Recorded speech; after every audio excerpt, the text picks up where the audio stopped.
Hi,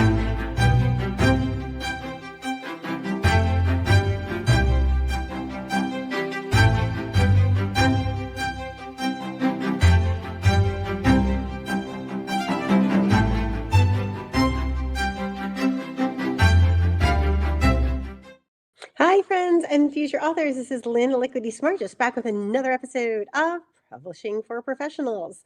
I'm really excited to bring you today's topic. It's book marketing strategies for busy executives. Now, we're not going to go into what types of lead magnets and things you can use, but how to arrange your time so that you can squeeze in some time into your current schedule to do some book marketing. And as always, if you need somebody for book marketing because you are a busy executive, please reach out to me at www.writeforyou.me.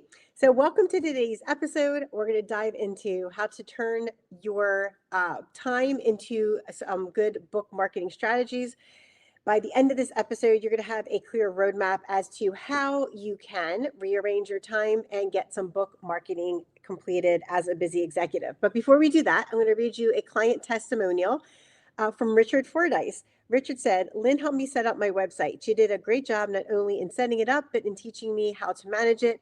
I would highly recommend Lynn to anyone needing help getting an author website up and running. Thank you so much, Rick. And it was a pleasure working with you. As always, love helping my authors get an author website set up for them. All right. So today we are going to talk about, how to find time in your busy schedule for book marketing. Because executive authors face unique marketing challenges, and we're going to talk about ROI when it's time to hand that book marketing over to someone else, and also some general book marketing strategies. So first, we're going to talk about strategic foundations for executive authors. So first of all, you want to be strategic about your book marketing, right? You want to have a plan and create a plan that works for you. So your plan might look different from another executive. That's perfectly fine. You do what's comfortable for you at first, and then you can expand from there. So the executive advantage, first you want to leverage your existing platform and network, right? Let them know what you're doing and let them know what you are doing with your new published book. When you are creating a marketing plan, you want to make sure you set realistic marketing goals that are aligned with your business objectives, right? So what is your thought leadership positioning? What are you selling basically? What are you pitching to other people? Lead generation for consulting and speaking. You can use your book for business development and sales enablement, and also an internal organizational impact. So what kind of organizational impact can you have on the other executives in your company or in your corporate space that you're working on? I know one corporate executive who created a book, and his company bought 200 copies of it and gave it to everybody, and he did a whole team training right in his own corporation. Well, he did not own the corporation. Let me clarify that. He was a executive in the corporation, and the corporation loved his book, bought 200 copies of it, gave it to all the employees, and then gave him some opportunities to do workshops with the people for the members, do lunch and learns, things like that, of the corporation, which is super cool. Now, not every obviously corporate entity is going to be that favorable to their, unfortunately, to their workers writing books, their executives, but some people do. So just check with your corporation to see what their policy is. Determining your true available time commitment. Okay, so you have to be honest with yourself. If you're scrolling on social media or you're watching a lot of TV when you come home from work, you can take some of that time and make it book marketing time. Now, do you have to do your book marketing the second you come home from work? No. You can come home, you can take a break, eat dinner, whatever it is, and then spend maybe an hour a day doing some book marketing. Maybe you can spend it during your lunchtime. Find some time in your day where maybe you're doing something else that is not as important, and you want to have your book marketing ready because you're coming out with a new book. Creating a minimalist marketing plan focused on high leverage activities. So in other words, maybe your marketing plan is going to be focused on LinkedIn because you're a busy executive, and other executives who would read your book or other people who would read your book are on LinkedIn. You need to know where your avatar is. Your avatar is your person who's going to find your book and take that information and make it really useful to themselves in fixing their own pain points. And you want to create a small but effective maybe readers team or beta reader team, or an effective marketing team. So maybe you have 5 people that are on your side that will help you push out the content. Now, if you do that, I would recommend making a Google folder or a Dropbox folder with all the assets in it, not only including pictures of your book and pictures of you with your book possibly, but also written content they can post on social media along with hashtags.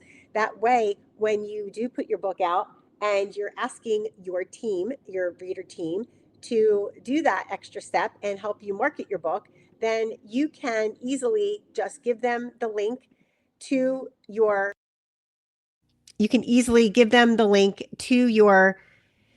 marketing folder and then share that with them, and then they can just pull down what they want, post it on their social media. All right, the next part we're going to talk about is delegation and automation, your marketing allies, what to keep in your zone and what to delegate. So if you're not good at writing or not good at posting social media, then delegate that. I always tell people, delegate things you absolutely don't like to do because you'll never achieve your goals. Doing things you don't like to do, delegate it out to someone. I am here if you need a resource for delegating out to social media or anything like that. I have lots of really great professionals in my network. Make sure you reach out to me by visiting www.writeforyou.me. If you're on YouTube, I just put the website address at the bottom. If you are listening to this on an audio podcast, it will be in the show notes. So you just scroll down underneath the episode and you'll find that link in the show notes. All right, building your book marketing support system, an internal team that you can tap and help spread the word for you. Working with your publisher's marketing team, if you've gone with a traditional publisher, or if you go with Unicorn Publishing Company, my publishing group, we can help you build a marketing plan and help you to implement it as well. Okay, essential automation tools that save time. Oh my gosh, big. I love this subject because there are so many automation tools that can save time. So for one, content scheduling, right? So like social media schedulers like Buffer or Later or Go High Level is an actual client management program that has social media scheduler built into it. You definitely need a social media scheduler. You do not want to go around and post natively on all the channels. Although I will say one channel I do post natively on is YouTube, because you get better reach when you post natively on YouTube. You also get better reach when you have shorts on YouTube. So one of my automation tools that I actually record this podcast on that I'm talking to you right now is called StreamYard. And StreamYard is a fabulous tool for creating videos that look professional. It's also really great for creating any type of shorts from your video. So all I have to do once I record this podcast video is hit generate video clips, and it makes several video clips for me that I have my executive assistant post on the separate social media channel. So it makes it really easy for me. I don't have to hold her hand to do it. She just has to watch the videos to make sure that they look good and then post them with some content on social media. And that works out really good for my team. Email marketing system. So whether you use a client management system such as Go High Level, or you are using a specific email marketing system like Kit, which used to be called ConvertKit. Some people like Kajabi. There's a lot of different email marketing platforms out there, such as MailChimp, MailerLite. So find one that you like working with and it is user-friendly for you. They're all different platforms. Some of them offer a free trial. Some of them do not, but you definitely want an email marketing, email service or an email platform to collect those names and to market to them, because email marketing is still the best way to get in touch with the people that are looking for what you have to offer. Okay, social listening tools and analytics dashboards. Okay, so you want to make sure that you have analytics on what is working and what's not working, like what topics are hot and what topics are not hot when you post them. Every week, I have it scheduled out in my calendar to check my social media stats and to see on YouTube and Substack and LinkedIn what topics are working, what topics are getting the most comments and views, and what topics aren't as effective on social for promoting my content. You want to create templates and systems so you can scale your time. So you're not making everything fresh all the time. So like, for example, for this podcast, I record on StreamYard, and then it automatically, I just hit a button to generate the AI clips. Now, once I do that, I put it in another platform called Podium. And Podium is an AI specifically for podcasting. And what it does is, or video creators as well. You can upload your video or you can upload your audio directly into Podium. And what it does is you can create titles with it. You can create show notes, blogs, all sorts of stuff. So it repurposes my content. And that makes it really easy. Then I hand it off to my other team member, and she takes that content and posts it on my blog and some other places. And then my assistant posts my podcast onto YouTube, and she also posts it on Captivate and Substack for me, so that everything is a really clean process that works really well and is delegated. And so I create all the content, and then my team helps me post it to the different places so that other people can see what I'm doing and what I'm up to and the value message that I bring to my audience and my avatar. Okay. So creating systems are really important, and remember to create a system that works for you. So whether that involves Trello or Notion or a client management system, I always highly recommend having a client management system. Like I use Trello. I love it because I can just delegate and sign tasks on Trello, and everything works out really smoothly. Everyone understands what the due date is, what they need to do, and the description and links are in each little box in Trello that I create. It was just called a card. So that makes it easy for me to delegate different actions and tasks to my team members, depending on what they are doing for me and marketing for my podcast and or a book. All right, my friends, so we're going to take a break right here. When we come back, we're going to talk about some ROI marketing activities for busy executives.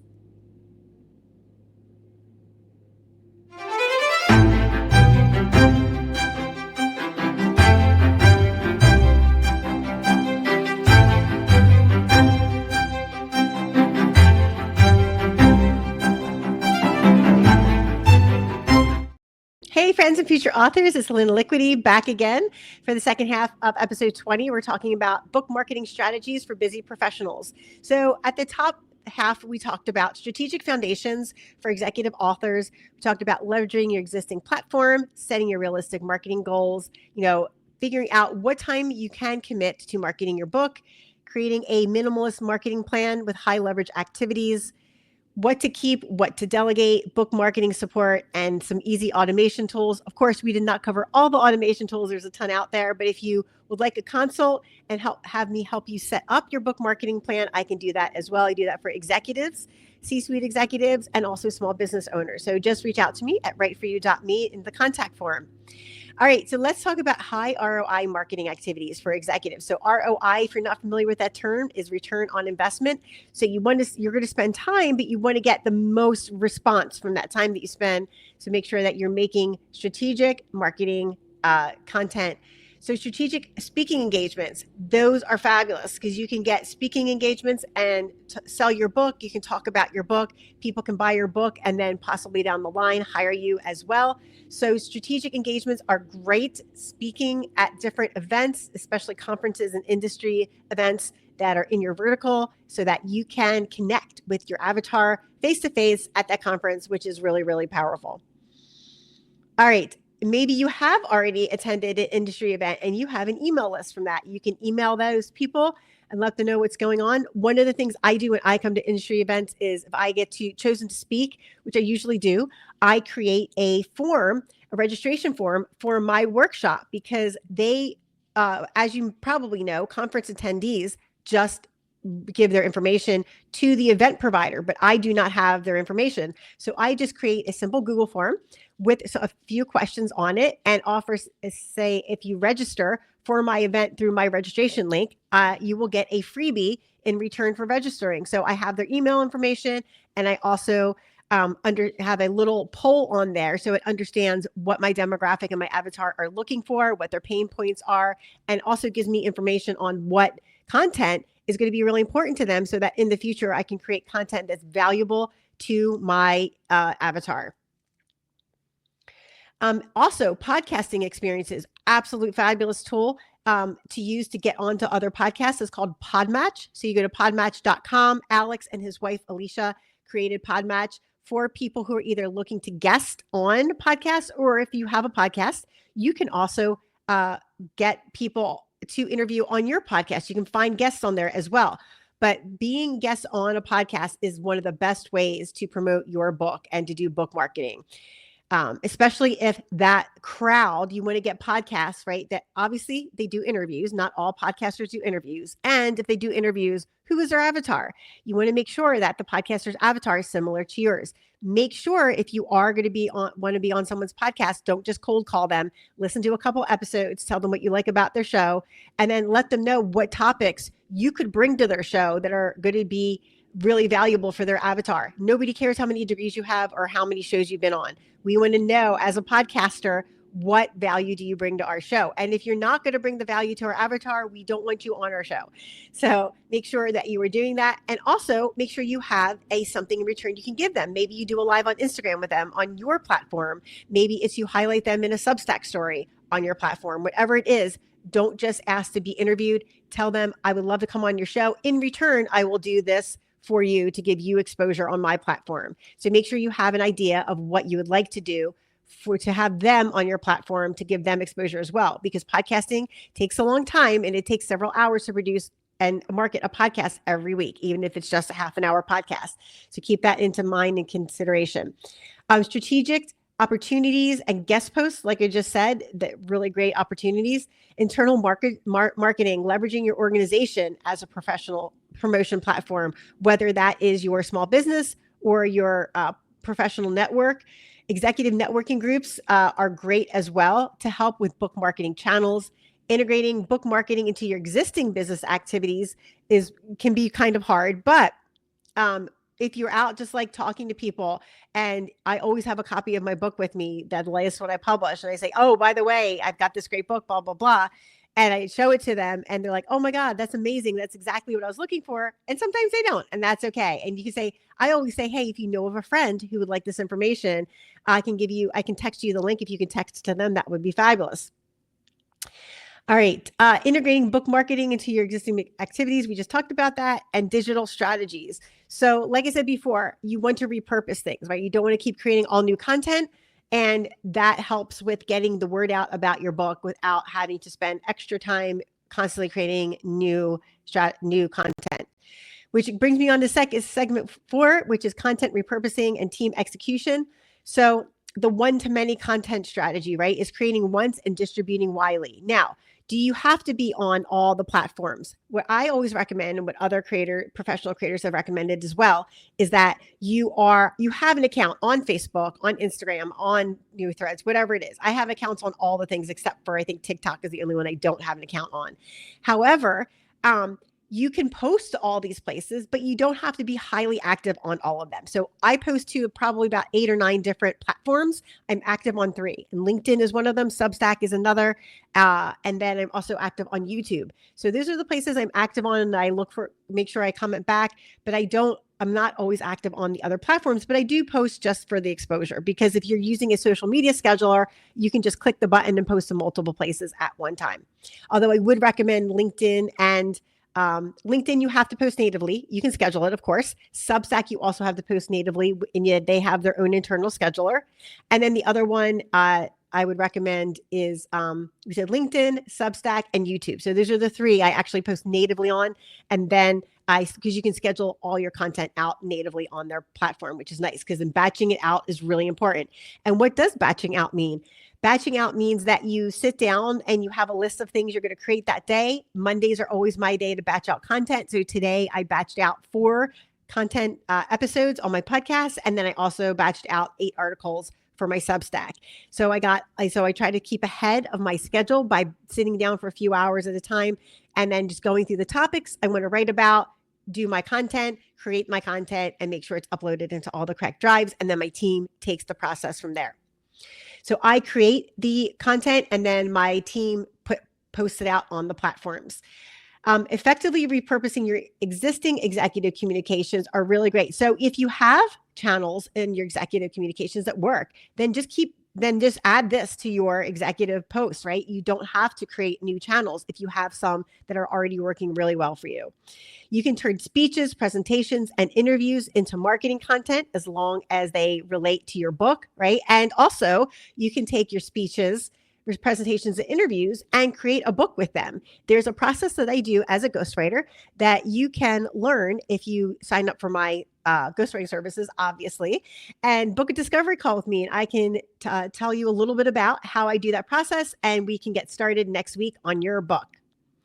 Creating a simple weekly schedule your team can execute. And I just do this simply on Google Docs. It's super easy. I just literally have a table that I put up, and I have my whole marketing plan on it. And I share it with everybody, my whole team, so that they know what is going where and where to post the content. Okay. And then, of course, your metrics, look at your analytics and see what's getting better views on what channels. And it's really funny because, like, for example, for this podcast, I get more views on YouTube than I typically get with audio listens, which has not been my experience with all my other personal podcasts that I have produced. It's usually gotten way more listening on the audio side. And so that's a change for me. I'm actually getting a lot of traction on Substack, more traction on Substack than I am on YouTube. And on some other channels. So that's been a really interesting experience for me to learn that this new podcast is actually getting different traction on different channels than my other podcasts that I have been creating since the 7 years I've started podcasting.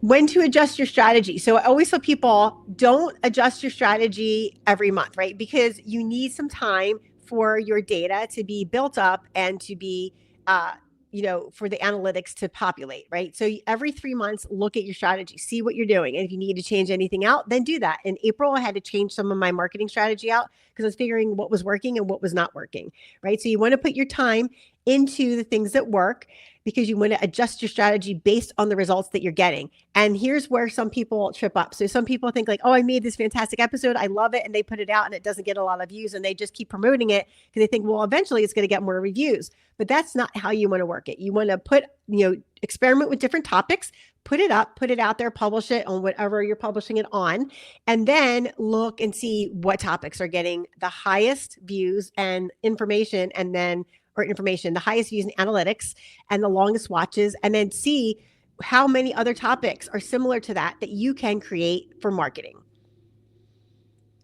So you want to build momentum through your consistent efforts. Consistency is key for marketing, as always with anything else. So just make sure that you keep that consistency. Start off small and then build your marketing plan up by adding to your marketing plan every 3 months. Maybe it's one more platform you're adding, or maybe if you're changing something up, you're taking a platform away because you realize it wasn't giving you a good ROI. And so you're changing your platforms up and taking one away and adding a new one. All right, my friends, remember to, before we wrap up today's episode, I want to invite you to join me in our magical circle of writers in the Publishing for Professionals community on Substack. So if you are a professional on the journey to becoming a published author, this free community is your creative sanctuary. Please come out and connect with fellow writers just like you who understand your publishing dreams and get invaluable self-publishing support. Access the treasure trove of publishing videos, and it's like having a supportive writing family right at your fingertips. And remember, every best-selling author started exactly where you are now, but they didn't do it alone. Until next week, this is Lynn Aliquity reminding you to keep writing, keep dreaming, and keep creating. Your book is waiting to be born.